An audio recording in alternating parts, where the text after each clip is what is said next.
नमस्कार दोस्तों, आज हम फिर से एक नई कहानी के साथ आ गए हैं जिसका नाम है एक बेईमान साहूकार और एक ईमानदार किसान। तो फ्रेंड्स, अगर आपको मेरी कहानी अच्छी लगे तो प्लीज वीडियो को लाइक, सब्सक्राइब, शेयर और कमेंट जरूर कीजिएगा। तो चलिए आइए सुनते हैं इस कहानी के बारे में। एक गांव में एक किसान धनीराम रहता था। वे बहुत ही ईमानदार और सीधा साधा किसान था। उसके परिवार में उसकी पत्नी और उसके 2 बच्चे थे। धनीराम पहले अपने भाइयों के साथ रहता था, पर उसके भाइयों ने उसके साथ गद्दारी करके उसे और उसकी पत्नी और उसके दोनों बच्चों को घर से निकाल दिया और उसके हिस्से का जितना भी खेत था वो भी उससे छीन लिया। बेचारा धनीराम किसान अब अपने परिवार को लेकर दूसरे गांव में चला जाता है। थोड़े बहुत पैसे थे उसके पास, जिससे वे अपना एक छोटा सा मकान बना लेता है। मकान की छत डालने के लिए उसके पास पैसे खत्म हो जाते हैं और वे अपनी पत्नी को बोलता है कि अब मकान तो थोड़ा बहुत बन गया है, ऊपर की छत बाकी रह गई है। फिर उसकी पत्नी बोलती है कि ऊपर हम बांस से छत डाल लेते हैं। ऐसे करते करते धनीराम का मकान बनकर तैयार हो जाता है। अब धनीराम दूसरों के खेतों में काम करके अपना और अपने परिवार का पेट पालता है। दूसरों के खेतों में भी काम करके उसके परिवार का गुजारा करना मुश्किल हो गया था। धनीराम की पत्नी कहती है कि क्यों ना हम अपना एक छोटा सा खेत ले लें। अपना खेत होगा तो अपनी मर्जी से फसल भी उगा पाएंगे। तो धनीराम कहता है कि मेरे पास तो अब एक भी पैसा नहीं है, मैं खेत कहाँ से खरीद लूंगा। तो धनीराम की पत्नी कहती है कि मेरे पास मेरे कुछ गहने हैं, आप उसे बेचकर खेत ले लीजिए। तो धनीराम कहता है कि मैं तुम्हारे गहने नहीं बेच सकता, इतने कीमती गहने हैं और वो तुम्हारे माँ बाबा ने दिए हैं। मैं अच्छा लगता हूँ कि वो गहने बेच दूं, मैं ऐसे करने का तो सोच भी नहीं सकता।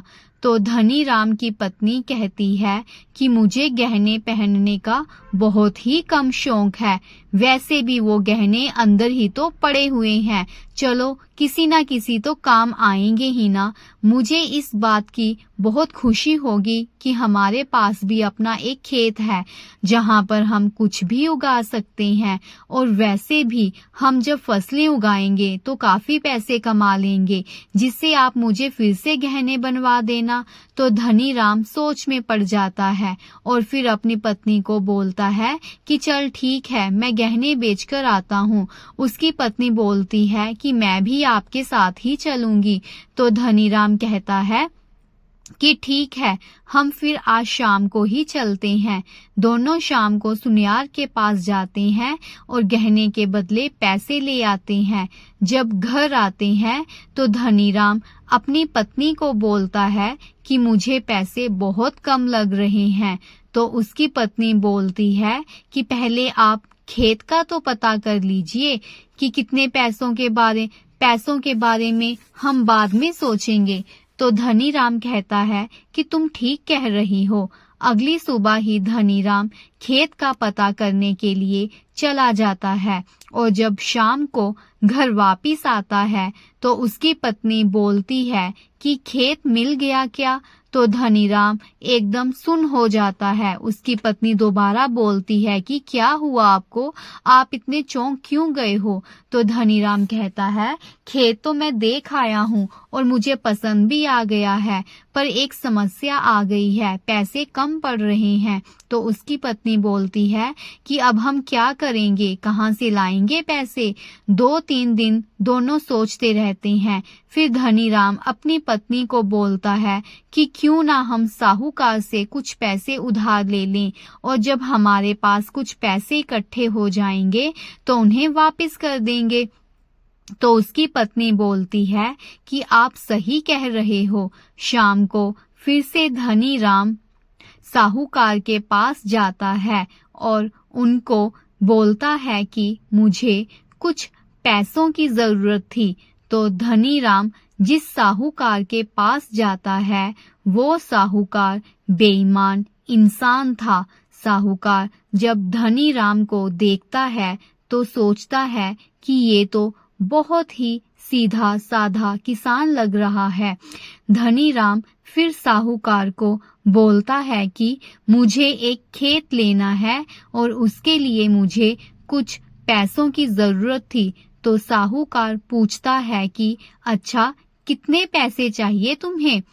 तो किसान कहता है कि 2 लाख रुपए कम पड़ रहे हैं। तो साहूकार कहता है कि ठीक है, मैं आपको 2 लाख रुपए दे देता हूँ आपको। तो धनी राम कहता है कि आपका बहुत बहुत शुक्रिया। फिर साहूकार धनी राम को बता देता है कि आपको इतने समय में सारे पैसे वापस करने हैं। तो धनी राम कहता है कि ठीक है, मैं आपके पैसे वापस कर दूंगा। फिर धनी राम खुशी खुशी अपने घर वापस लौट जाता है और आकर अपनी पत्नी को बताता है कि मुझे साहूकार से पैसे मिल गए हैं। अब हम बिना किसी चिंता के अपने लिए अपना खेत खरीद सकते हैं। तो धनी राम की पत्नी बहुत खुश होती है और बोलती है कि भगवान जी ने हमें हमारी सुन ली है। आप जब से साहूकार के पास गए हैं तब से मैं भगवान से यही प्रार्थना किए जा रही थी कि भगवान जी हमारी मदद कर दीजिए। तो धनी राम कहता है कि हाँ, भगवान जी ने हमारी बात सुन ली है। अब मैं कल सुबह जाकर ही खेत के पैसे दे आऊंगा। तो धनी राम की पत्नी कहती है कि ठीक है, आप चले जाना। फिर रात को धनी राम की पत्नी चूल्हे पर खाना बना रही होती है और बोलती है कि ये मूली की सब्जी मूली आज हमारे पड़ोसन ने दी है। उन्होंने भी अपने खेतों में मूली लगाई हुई थी और बोल रही थी कि हमारे घर में तो सारे मूली खा खा कर अक गए हैं। तो इसलिए मैंने सोचा कि चलो फेंकने से अच्छा है कि मैं ये सारी मूलियां आपको ही दे दूं। तो धनी राम की पत्नी कहती है कि अच्छा किया आपने जो आप मूली लेकर आए। हमारे घर में एक भी सब्जी नहीं थी बनाने को। तो उसकी पड़ोसन कहती है अच्छा, एक भी सब्जी नहीं थी तो आप मुझे कह देती, मैं आपकी थोड़ी बहुत मदद कर देती। तो फिर धनी राम की पत्नी कहती है कि मुझे समझ में भी नहीं आ रहा था कि मैं क्या बनाऊं। मैं फिर उनकी पड़ोसन मूली देकर अपने घर वापस चली जाती है। धनी राम कहता है अब जो तुम्हारा मन होगा ना कि मैं ये फसल लगाऊंगी खेत में, तुम वो ही लगाना। तो धनी राम की पत्नी कहती है कि हाँ ठीक है। अगली सुबह खेतों के मालिक से सारे पैसे देकर खेत ले लेता है। फिर दोनों पति पत्नी अपनी मर्जी से हर प्रकार की फसलें उगाते हैं और धीरे धीरे साहूकार से उधार लिए हुए पैसों का दिन भी नजदीक आ जाता है। धनी राम साहूकार के पास जाता है और उसे आधे पैसे वापस करता है। तो साहूकार धनी राम को बोलता है कि धनी राम, तुमने मुझे आधे पैसे वापस किए हैं और आधे पैसे तो तुमने दिए ही नहीं हैं। तो धनी राम पहले चुप रहता है और डर जाता है कि कहीं साहूकार मुझ पर गुस्सा ना हो। फिर वे साहूकार से डरते डरते बोलता है कि वो मैंने पैसे तो इकट्ठे किए थे पर मेरे पास बस शेष इतने ही पैसे बचे हैं। तो साहूकार कहता है कि बाकी के पैसे तुम कब वापस लौटाओगे धनी राम? तो धनी राम कहता है कि मैं आपके पैसे अगले महीने तक चुका दूंगा। तो साहूकार धनी राम को एक मौका देता है पैसे वापस लौटाने का। फिर धनीराम अपने घर वापिस आ जाता है। धनीराम की पत्नी कहती है कि क्या हुआ, आप इतने मायूस से क्यों लग रहे हो? तो धनीराम सारी बात बताता है। तो बोलता है कि अब हम कहाँ से पैसे लेकर आएंगे? तो धनीराम कहता है कि कुछ ना कुछ तो करना ही पड़ेगा। वे अपनी पत्नी को बोलता है कि हमने अपने खेत में जितनी भी फसल लगाई हुई है उन सबको बेच देते हैं। तो उसकी पत्नी मान जाती है। बेचारे दोनों भले इंसान थे। वे अपनी सारी फसल बेच देते हैं, पर फिर भी उनके पास उतने पैसे इकट्ठे नहीं होते जितने उसको साहूकार को उधार देने थे। साहूकार को पैसे देने का समय नजदीक आ जाता है और वे साहूकार के पास जाता है और उससे माफी मांगता है कि मेरे पास पैसे जमा नहीं हो पाए हैं। तो साहूकार बहुत ही चालाक और बेईमान इंसान होता है। वे धनीराम को बोलता है कि तुम ऐसा करो कि मुझे कुछ गहने दे दो और जब आपके पास पैसे होंगे मुझे वापस कर देना पैसे। तो धनीराम सोचता है कि गहने भी नहीं है मेरे पास, हमारे पास अब मैं क्या दूं? तो साहूकार फिर से बोलता है कि अगर तुम गहने नहीं दे सकते तो अपना घर गिरवी रख दो।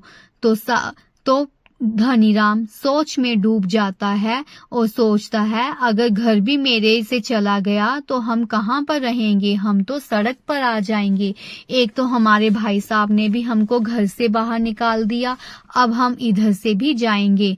धनीराम सोच में डूब जाता है और साहूकार को बोलता है कि मैं आपको सोचकर बता दूंगा। तो साहूकार कहता है कि ठीक है। उसके बाद धनीराम घर वापिस आता है तो उसकी पत्नी पूछती है कि क्या कहा साहूकार ने? तो धनीराम रोने लग पड़ता है और बोलता है कि साहूकार बोल रहा था कि गहने गिरवी रख दो या फिर घर गिरवी रख दो। तो उसकी पत्नी बोलती है कि गहने तो आगे सारे बेच दिए हैं, अब तो हमारे पास कुछ भी नहीं है देने को। अब हम क्या करेंगे? मेरे पास ये एक जोड़ी पायल है जो मैंने पहनी हुई है, पर इससे क्या बनेगा?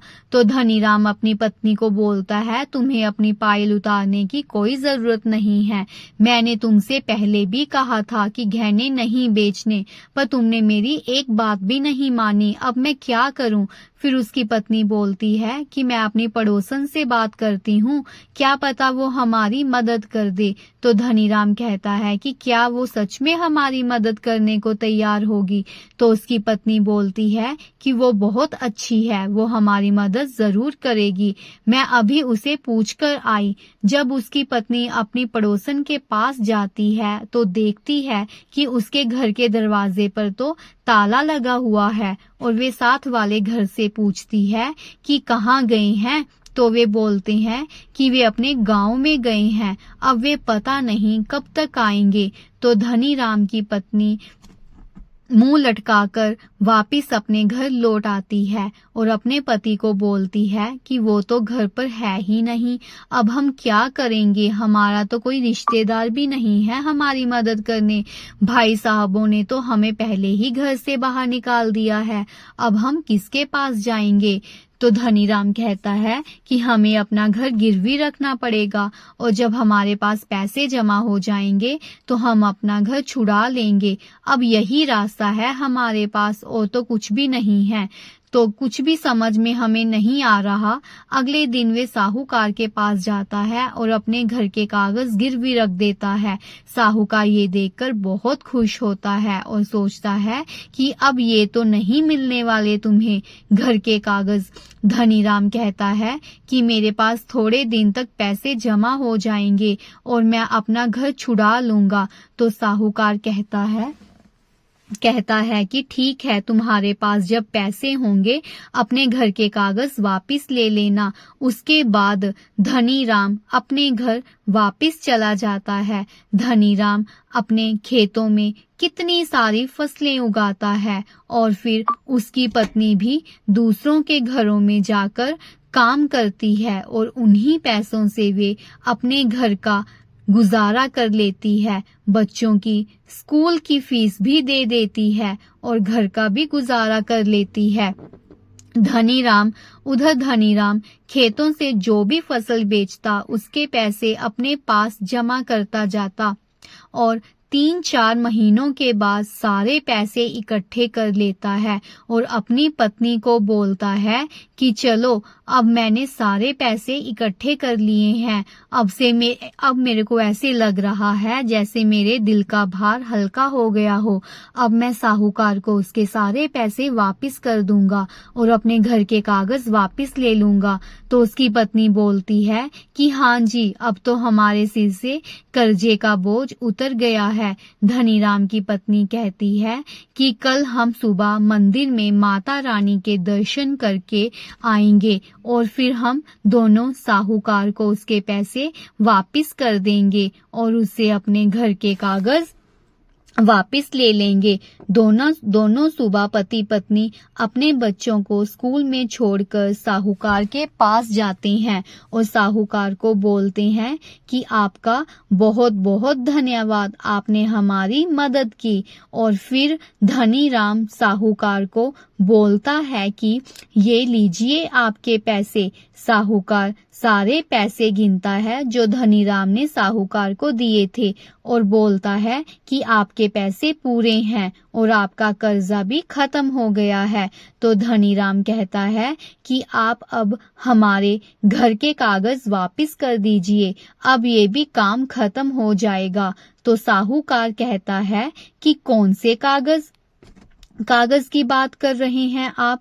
तो धनीराम हैरान रह जाता है और बोलता है कि मैं खुद आपके पास आकर आपको अपने घर के कागज गिरवी रख कर गया था और आप बोल रहे हैं कि कौन से कागज? तो साहूकार कहता है कि मेरे पास तो कोई भी कागज नहीं है। तो धनीराम की पत्नी कहती है कि आप झूठ बोल रहे हो, पर हो सकता है आपके दिमाग से निकल गया हो। आप याद कीजिए, 3-4 महीने पहले मेरे पति आपको घर के कागज गिरवी रखने के लिए देकर गए थे। पर साहूकार नहीं मानता। धनीराम साहूकार के पैरों में जाकर गिरता है और बोलता है, मैंने आपके सारे पैसे वापस कर दिए हैं, कृपा करके आप भी मेरे पैसे वापस कर दीजिए। तो साहूकार लात मारकर धनीराम को दूर पटक देता है। धनीराम की पत्नी धनीराम को जमीन से उठाती है तो धनीराम की पत्नी कहती है कि ये आप अच्छा नहीं कर रहे हैं, आपको इसका हिसाब किताब देना पड़ेगा। हम अपने घर के कागज लेने जरूर आएंगे। हम बेशक गरीब हैं, पर हमने आज तक किसी का हक नहीं मारा है। हम जरूर वापस आएंगे। साहूकार कहता है कि चलो निकलो यहाँ से, पता नहीं कहाँ से मुंह उठाकर आ जाते हैं ये लोग। उसके बाद दोनों पति पत्नी अपने घर वापस लौट आते हैं। घर आकर धनीराम बोलता है कि अब हम क्या करेंगे, कहाँ जाएंगे? साहूकार ने तो घर के कागज देने से भी मना कर दिया है। हम इतनी मेहनत से मैंने ये घर बनाया था, अब वो भी नहीं रहा। तो उसकी पत्नी बोलती है कि ये घर हमारा ही है और कोई भी नहीं छीन सकता। हम आज ही पुलिस थाने में जाकर रिपोर्ट लिखवाने जाएंगे। दोनों पुलिस थाने रिपोर्ट लिखवाने चले जाते हैं। वहां पर जाकर अपनी रिपोर्ट लिखवाते हैं। पुलिस कहती है कि आप फिक्र मत कीजिए, हम साहूकार को पकड़ लेंगे और आपके घर के कागज आपको वापस कर देंगे। धनीराम जी, हम आपकी जरूर मदद करेंगे। फिर पुलिस वाला एक आदमी धनीराम के साथ साहूकार के पास जाता है। जब साहूकार के पास पहुंचते हैं तो साहूकार पुलिस को देखकर भागने ही लगता है कि पुलिस वाले साहूकार को पकड़ लेते हैं और उसकी अच्छे से पिटाई करते हैं। साहूकार पुलिस वाले से माफी मांगता है और बोलता है, मुझे माफ कर दीजिए साहब, मेरे पास ही हैं इनके घर के कागज, मैं अभी लेकर आया। साहूकार अंदर जाता है और धनीराम के घर के कागज लेकर आता है। धनीराम पुलिस का धन्यवाद करता है और खुशी खुशी अपने घर वापस चला जाता है। तो फ्रेंड्स, अगर आपको मेरी कहानी अच्छी लगी हुई है तो प्लीज चैनल को लाइक, सब्सक्राइब, शेयर और कमेंट जरूर कीजिएगा। धन्यवाद।